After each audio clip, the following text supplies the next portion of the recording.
Hey guys, welcome back to the गोलोरा। आज हम डे 9 पे हैं, जो है द पावर ऑफ पॉजिटिविटी। तो चलिए शुरू करते हैं। सब ये बोलते हैं कि पॉजिटिव रहो, सब ठीक हो जाएगा।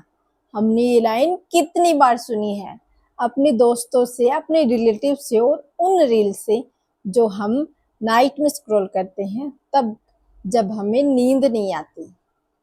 पर कोई ये नहीं बताता कि पॉजिटिव रहना कैसे है। तो आज मैं आपको समझाती हूँ कि पॉजिटिव कैसे रहना है सिंपल शब्दों में।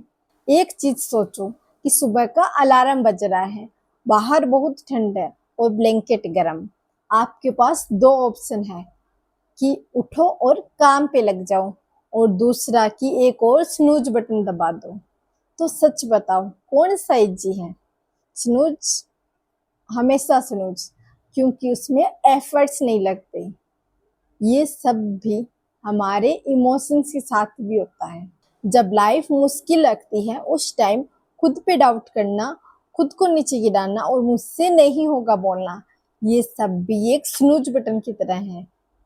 क्योंकि ये इजी है, इसमें कुछ प्रूव करने की जरूरत नहीं होती, क्योंकि इसमें ट्राई ही नहीं करना है, बिल्कुल वैसे ही जैसे बिस्तर पर पड़े रहना।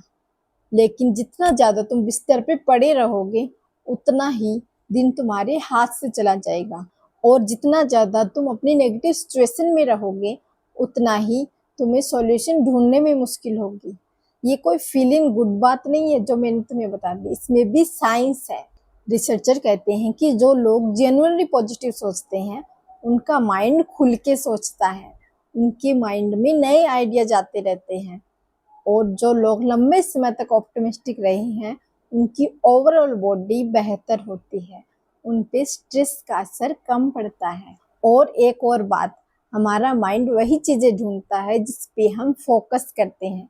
अगर हम ये बोलते हैं कि हम मुझसे नहीं होगा, तो माइंड भी उसी के प्रूफ ढूंढता रहता है। और अगर हम पॉसिबिलिटी को ढूंढते हैं, तो हमारा माइंड वह भी ढूंढ लेता है। यह कोई मैजिक नहीं है, ये एक अटेंशन का खेल है। और यहाँ एक बात क्लियर कर देती हूँ कि पॉजिटिविटी का मतलब ये नहीं है कि हर टाइम मुस्कुराते रहो। पॉजिटिविटी का मतलब ये है कि अपने आप को वो छोटी सी एनर्जी देना जो तुम्हें उस ब्लैंकेट से बाहर निकाले। और यह सबके लिए अलग होती है। किसी के लिए वो एक फेवरेट सॉन्ग सुनना जिससे उसकी एनर्जी शिफ्ट हो जाती है और उसे पॉजिटिव फील हो। किसी के लिए 2 मिनट अपनों से बात करना, और किसी के लिए खुद की सांसों पे फोकस करना। तो तुम्हारा वाला ढूंढो और उससे उस तरह शामिल करो अपनी लाइफ में जैसे तुम रोज ब्रश करते हो। एक आखिरी बात, कभी कभी हम इतना रिजल्ट में अटक जाते हैं कि हम कोशिश ही नहीं करते। अगर नहीं होगा तो ये सवाल इतना बड़ा बन जाता है कि हम स्टार्ट ही नहीं करते। हमें अपना बेस्ट देना है, रिजल्ट हमारे हाथ में कभी होता ही नहीं है। यह बात कोई नई नहीं है, यह हजारों साल पुरानी है। बस हमें इसे बार बार याद दिलाने की जरूरत पड़ती है। तो आज का एक सिंपल काम ये है, जब भी मन करे गिव अप करने का, तो खुद से सिर्फ एक सवाल पूछो कि क्या ये काम इतना मुश्किल है, या फिर मैं ब्लैंकेट में जाना चाहती हूँ। ज्यादातर जवाब तुम्हें पता होगा। तो आज के लिए इतना ही। लाइक करो, शेयर करो, सब्सक्राइब करो। Till then, bye bye.